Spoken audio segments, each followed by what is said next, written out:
This week, in Parshas Yitro, we're on to something new.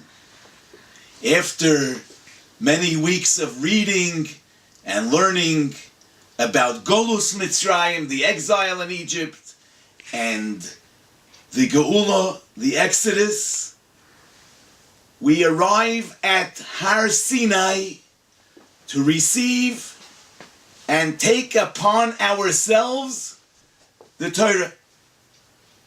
But it's not completely new. From the Yom Tov of Pesach, during which we celebrate the redemption from slavery, until the Yom Tov of Shavuos, when we commemorate and celebrate Matan Torah, we count the days. Sfiras HaOmer. As the Sefer HaChinuch explains, this mitzvah of Sfiras HaOmer is based on the spontaneous count that Yidden counted on their own as they left Mitzrayim in anticipation of Matan Torah. We are meant to reenact that spontaneous count, to express our understanding that Cherus, liberty, only takes on its real meaning when it becomes liberty to take responsibility for one's own life, exercising our freedom of choice to live a moral life as facilitated by Matan Torah. Kabbalas HaTorah qualifies Yetzias Mitzrayim. It gives meaning to our physical redemption. So that Parshas Yitro is actually the final stage in the process of redemption. However, in this week's Parsha, before we get to Matan Torah, we seem to get sidetracked.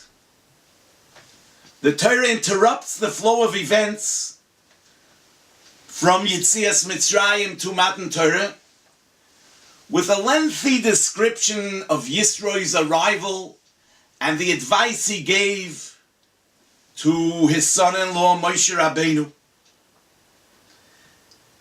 More than a third of this week's parsha is dedicated to this topic. This might not have even been the time and place of Yisro's arrival. There's a Talmudic dispute with regards to Yisro's arrival, if he came before Matan Torah or after Matan Torah. The fact that it's recorded here doesn't serve as proof, because we know Ein Mukdam u'Me'ucher b'Torah. Torah is not organized in a chronological order of events, but rather in an educational order. So what's the educational value of inserting the story of Yitro between Yetzias Mitzrayim and Matan Torah? What are we meant to learn from this? The parsha begins with Vayishma Yisro Kohen Midyon Choisen Moshe Es Kol Asher Oso Elokim LeMoshe UleYisrael Amoi Ki Hoitzi Hashem Es Yisrael Me'eretz Mitzrayim. The Torah goes on to say that Yisro took his daughter, Moshe Rabbeinu's wife, and his grandchildren, Moshe Rabbeinu's children, and went out to reunite with Moshe. What did Yisro hear What caused him to make this trip? The pasuk clearly states he heard about everything Hashem did for Moshe and for the people of Israel. He took them out of Mitzrayim. Rashi, however, writes, Vayishma Yisroi ma shmue shoma ubo kriyas Yamsuf umilchemes Amalek. Of all things he heard about, it was specifically the splitting of the sea and the battle of Amalek that caused him to come and join the Jewish people. Why these two events in particular? It's interesting that Rashi doesn't even emphasize the miraculous victory we had over Amalek, but simply says, Milchemes Amalek. He heard about the battle of Amalek. Why would that be a reason for Yitro to come and join us? Yitro proclaims, Ato yodati ki godol Hashem mikol ha'elohim ki badovar asher zodu aleihem. I now know that Hashem is the greatest of all gods. But why would he feel a need to join the Jewish people?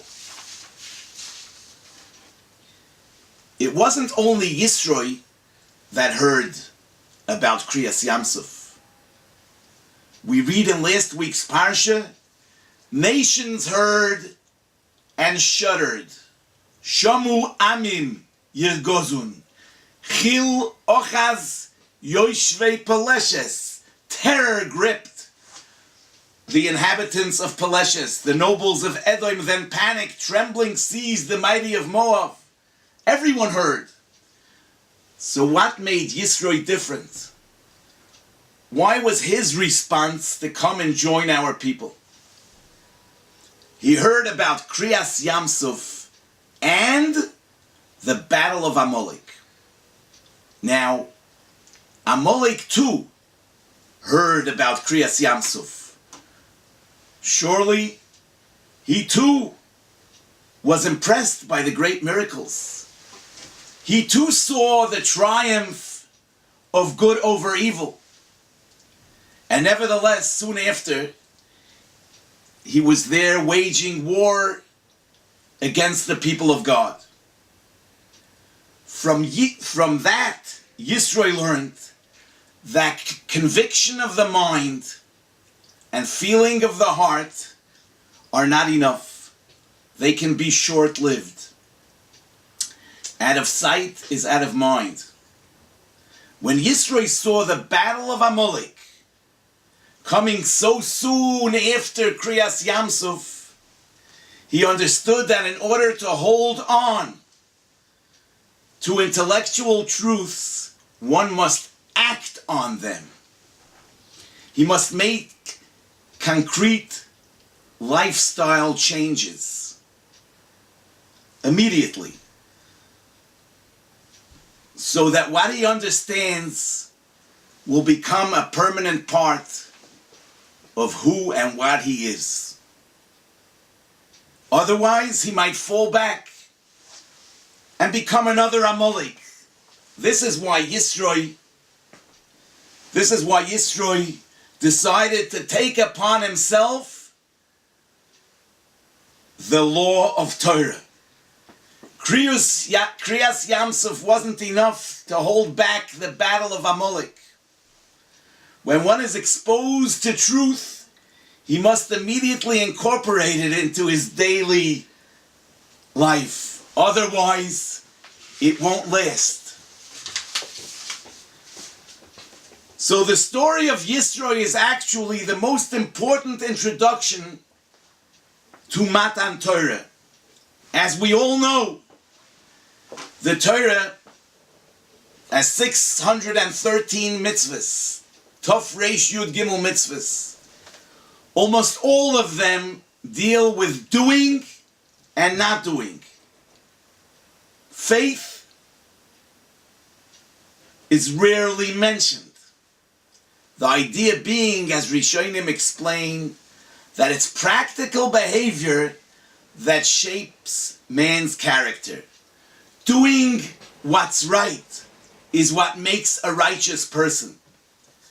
At the moment of Matan Torah, we reached the highest level of spirituality. But that's far from enough. We seize that peak moment to make a commitment that regardless of what the future will bring, no matter what we will later understand or feel, we take upon ourselves the yoke of Torah. We recognize that after Kriyas Yamsuf, there can be the battle of Amalek.